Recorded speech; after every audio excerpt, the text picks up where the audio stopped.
실손보험, 보험금을 청구하면 왜 보험금 지급을 거절하는지, 어떻게 하면 보험금을 받을 수 있는지 김보검이 정리합니다.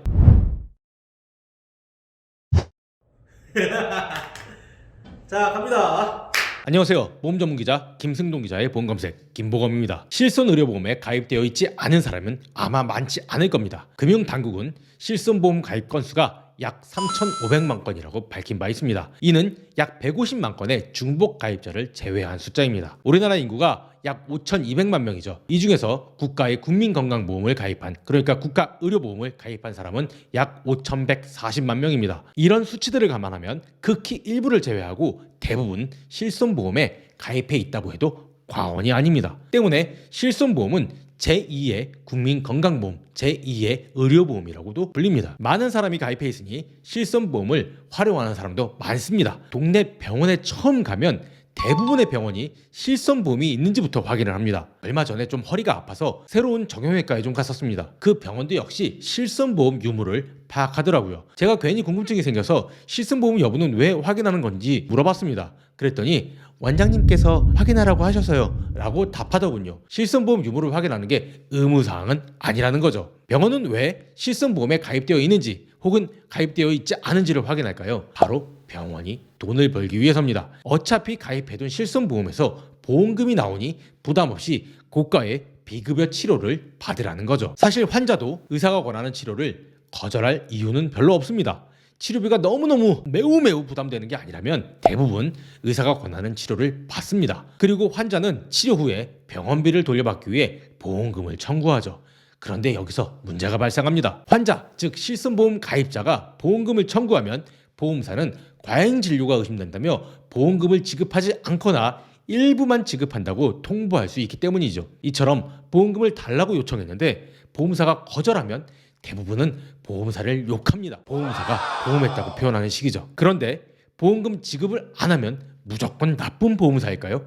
보험사는 어떤 기준으로 보험금 지급 여부를 결정할까요? 의사가 권하는 진료는 무조건 전부 다 치료에 해당할까요? 실제 손해를 본 금액을 보장한다는 실손보험, 보험금을 청구하면 왜 보험금 지급을 거절하는지, 어떻게 하면 보험금을 받을 수 있는지 김보검이 정리합니다. 이제는 거의 기정사실로 받아들여진 것 같습니다. 보험사마다 횟수는 조금 차이가 나지만 도수치료를 15번에서 20번 정도 받으면 보험사에서 전화가 걸려옵니다. 안녕하세요, 고객님. 지금까지 도수치료 청구가 많이 들어와서 연락드렸습니다. 앞으로는 도수치료가 치료의 목적으로 꼭 필요한지에 대한 증빙이 필요할 수 있고요. 증빙이 되지 않으면 향후 청구에서 불이익을 받으실 수도 있습니다.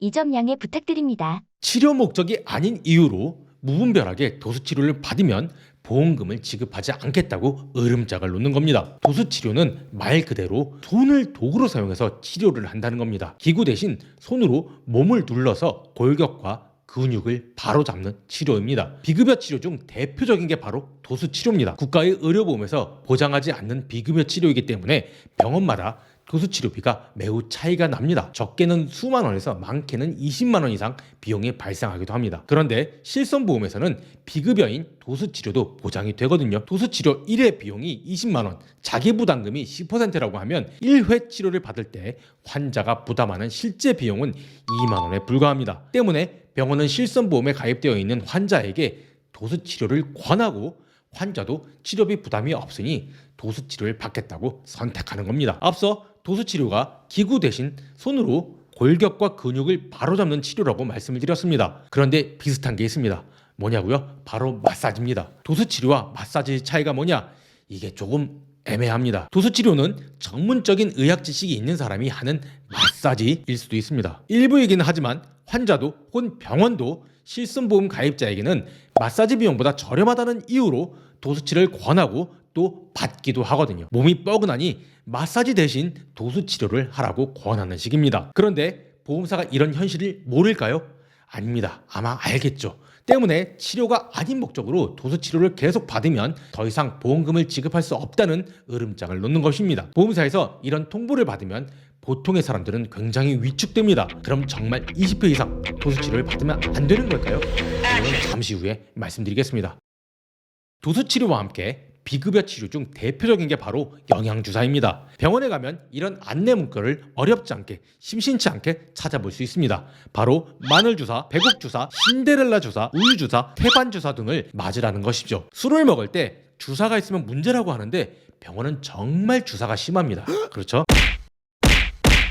비타민이나 포도당 등 영양분을 수액과 섞은 게 영양주사의 주요 성분입니다. 피로가 누적되어 몸이 좀 안 좋을 때, 혹은 감기 등 경증 질병으로 컨디션이 저하되어 있을 때, 혹은 내일 굉장히 중요한 일정이 있는데 이럴 때 병원에 찾아가서 비급여 주사를 한 방 놓는 방법으로 치료를 해달라고 요구하는 분들도 있는 걸로 알고 있습니다. 마늘주사, 배곡주사, 신데렐라주사, 우유주사, 태반주사 등은 모두 비급여 주사제입니다. 비용도 병원마다 정말 천차만별입니다. 5만 원 내외의 주사도 있지만 20만 원이 넘는 것도 있습니다. 도수치료와 마찬가지로 비급여 주사제도 실손보험에서 병원비를 돌려받을 수 있습니다. 이 때문에 컨디션이 조금만 나빠도, 혹은 미용 목적으로, 심지어 전날 과음을 한 다음에 점심시간에 낮잠을 자려는 목적으로 병원을 찾아가고 비급여 주사를 맞기도 합니다. 이렇게 마늘주사, 배국주사, 신데렐라 주사를 맞고 보험금을 청구하면 정말로 안 되는 걸까요?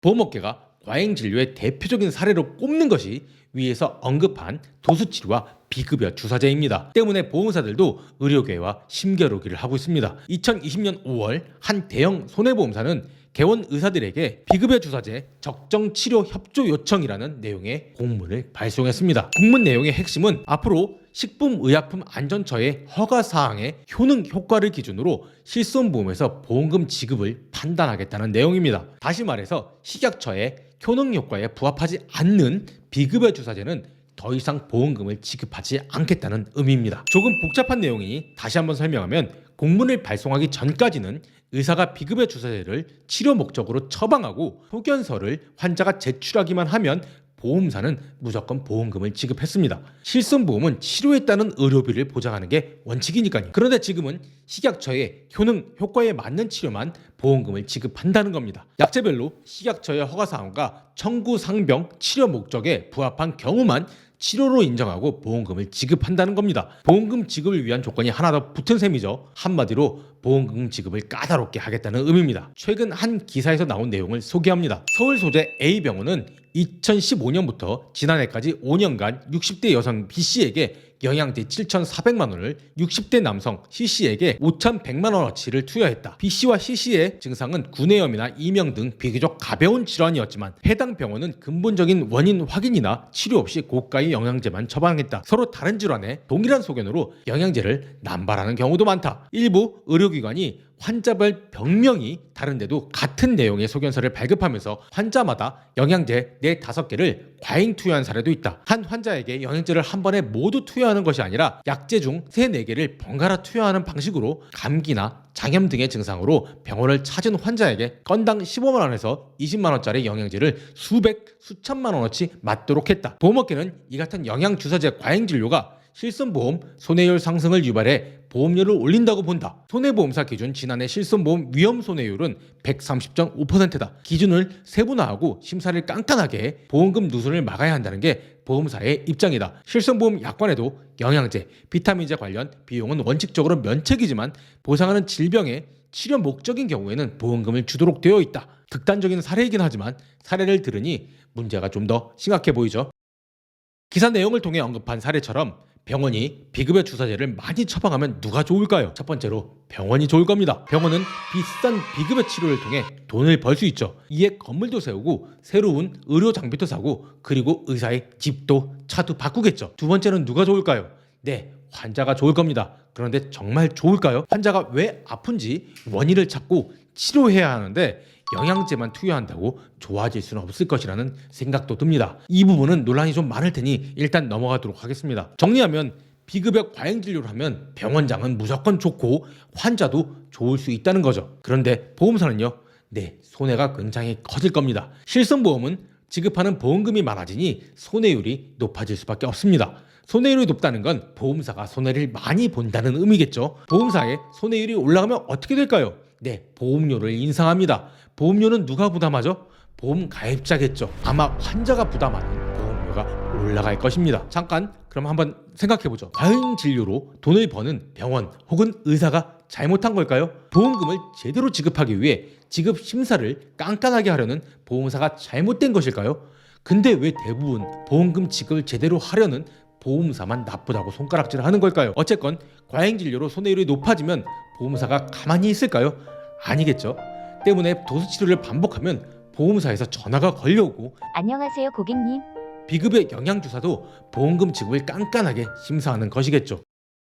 아니요, 됩니다. 제가 도수치료와 영양주사를 모두 부정하는 것은 아닙니다. 절대 아닙니다. 분명 효과가 있으니 보건복지부가 허가를 내줬을 겁니다. 정상적이고 적절한 치료는 분명 건강에 도움이 되는 것은 물론 치료 효과도 있을 겁니다. 즉 치료를 위한 목적으로 시약처가 밝힌 효능 효과에 부합한 처방이라고 의사가 밝혔다면 판단했다면 문제가 없습니다. 이 경우 도수치료를 20번 받건 200번 받건 문제가 없습니다. 비급여 주사 때도 5천만 원어치를 받던 그 이상을 받던 문제가 없겠죠.